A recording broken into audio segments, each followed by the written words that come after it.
અમદાવાદમાં પ્રખ્યાત જ્વેલર કૈલાસ કાબરાએ તેમની કંપની કાબરા જ્વેલર્સની વૃદ્ધિમાં મહત્વનું યોગદાન આપનાર 12 વરિષ્ઠ ટીમ મેમ્બર્સને નવા કાર ભેટ આપી છે। આ ઉપહાર કંપનીને પ્રથમ વખત વાર્ષિક 200 કરોડનો ટર્નઓવર પ્રાપ્ત કર્યાની ઉજવણીના ભાગરૂપે આપવામાં આવ્યો છે। કાબરા જ્વેલર્સ લિમિટેડ અમદાવાદના કેકે જ્વેલર્સ બ્રાન્ડ હેઠળ જ્વેલરી શોરૂમ સંચાલિત કરે છે। 2006માં માત્ર 21 વર્ષની ઉંમરે જ્વેલરી ઉદ્યોગમાં પ્રવેશ કરનાર કૈલાસ કાબરા જ્વેલર્સ લિમિટેડના સંસ્થાપક અને મેનેજિંગ ડાયરેક્ટર છે। પોતાના માટે લક્ઝરી કાર ખરીદવાને બદલે તેમણે તેમની ટીમ આ ઇનામ આપવાનું પસંદ કર્યું છે। અને આજે અમે જે ઇવેન્ટ રાખ્યો છે એ અમારા સ્ટાફ મેમ્બર્સ માટે ફાઇનાન્શિયલ યર એન્ડ થાય છે એના નિમિત્તે અમે આ ઇવેન્ટ રાખેલો છે। એપ્રોક્સિમેટલી અરાઉન્ડ 2 કરોડનો ખર્ચો થયો છે, પણ અમે જે આપી રહ્યા છીએ એનો નિમિત્ત અમારા સ્ટાફ મેમ્બર્સ, અમારી ટીમ છે, જેના કારણે અમે અત્યારે આટલા માઇલસ્ટોન પર પહોંચ્યા છે। જે અમારું 200 કરોડનું જે ટર્નઓવર થયું છે એ અમે અત્યારે પહોંચ્યા છીએ અમારા ટીમ મેમ્બર્સના નિમિત્તે જ પહોંચ્યા છીએ, અને એના કારણે અમે લોકો આ 2 કરોડની ગાડીઓ અમે લોકો એ લોકોને ગિફ્ટ આપીએ છીએ, જેનું પરિણામ અમને હજી આગળ જતા હજી સારું મળશે એ જ અમારી અપેક્ષા છે એમનાથી।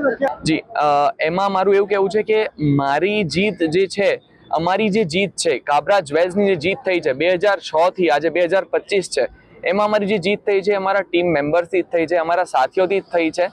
અને આજે અમારી જોડે 140 લોકોનો સ્ટાફ છે, એમાંથી કે અમારા 140માંથી એક મેમ્બર બી ઓછો થાય, બરાબર છે, પણ અમને એવું લાગે છે કે 140 વાળા હજી 200 થશે, 250 થશે, પણ કોઈ દિવસ કોઈ મેમ્બર અમને છોડીને જવાનું વિચારશે નહીં।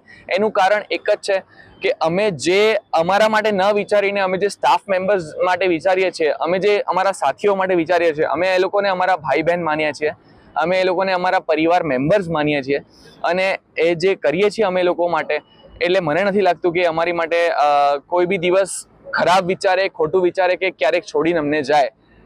એને બદલ અમે એ લોકોના આભારી પણ છીએ, અને અમે લોકો એ લોકો માટે એટલું કાર્ય પણ કરીએ છીએ। અમે અમારી પેઢીનું નામ છે કાબરા જ્વેલ્સ લિમિટેડ। અમે 2006માં અમારો બ્રાન્ડ કેકે જ્વેલ્સ એસ્ટાબ્લિશ કર્યું હતું। ત્યારે અમે 12 જણની ટીમથી આ દુકાન ચાલુ કરી હતી। અમારો પહેલો શોરૂમ હતો 2006માં।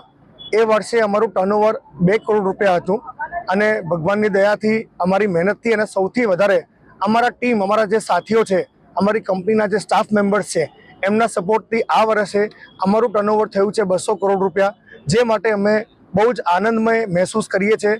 અને અમે અમારા માટે કોઈ મોંઘી ગાડી લીધા વગર એનો વિચાર કાઢીને સૌથી પહેલાં જે માણસો અમારી જોડે સ્ટાર્ટિંગથી જોડાયા હતા એમને આ 12 ગાડીઓ આજે ગિફ્ટ આપી રહ્યા છે, અને એ અમારા માટે એક વોટ ઓફ થેન્ક્સ છે, એમની મહેનત માટે, એમની ઈમાનદારી માટે, અને એમના સહયોગ માટે। આ વિચાર અમારી ઇન્ડસ્ટ્રીમાં શ્રી સૌજીભાઈ ઢોલકિયા, જે આપ સૌ જાણો છો, હીરા માર્કેટના અમારા કિંગ કહેવાય, સૌથી પહેલાં મેં એમનો આ એક સરસ દ્રશ્ય જોયો હતો જ્યારે એમને એમના 800 કંપનીના મેમ્બર્સને ગાડી ગિફ્ટ આપી હતી। ત્યારે મેં એક સપનું બનાવ્યું હતું, મારા ભાઈએ એક સપનું બનાવ્યું હતું કે અમે બી સૌથી પહેલાં અમારા માટે મર્સિડીઝ, BMW, ઓડી લાયા વગર સૌ પ્રથમ અમારા મેમ્બર્સને અમે ગાડી ગિફ્ટ આપીશું। એક ક્લાસિફિકેશન બનાવ્યું, ઓર્ડર વાઇઝ એક ક્રમ હોય કે ભાઈ કોણ સૌથી જૂનો છે, કોણ રિસ્પોન્સિબલ છે। તો જે મેનેજર લેવલના માણસ છે, જે અમારા એકદમ જૂના સાથીઓ છે, એમને અમે XUV 700 ઇનોવા ગિફ્ટ આપી છે। એના પછી જે નીચે સેલ્સ ટીમ મેમ્બર છે એમને હુન્ડાઈની જે i10 નિયોસ આવે છે એ આપી છે। પછી ટાટાની નેક્સોન ગાડી છે, XL6 બ્રેઝા ગાડી છે। એવું મેં ક્લાસિફિકેશન બનાવ્યું જેથી કરીને અમે જે ગાડી એમને આપી રહ્યા છે એ ડિઝર્વ કરે, અને દરેકની વચ્ચે એક સન્માન મેન્ટેન રહે। RTO પાસિંગ કંપનીના નામે કર્યું છે, કારણ કે અમારી કંપનીમાં આ પરચેસ ગાડીઓ કંપનીમાં થયેલી છે, એટલે બધું જ પાસિંગ ને બધું અમારી કંપનીમાં થયું છે। 20 વર્ષ નથી છોડ્યું તો હવે કેમ છોડશે? સમજો કે છોડે છે તો અમે એમને આપી દઈશું ગિફ્ટમાં। માનવ મહેતા, દિવ્યાંગ ન્યૂઝ, અમદાવાદ।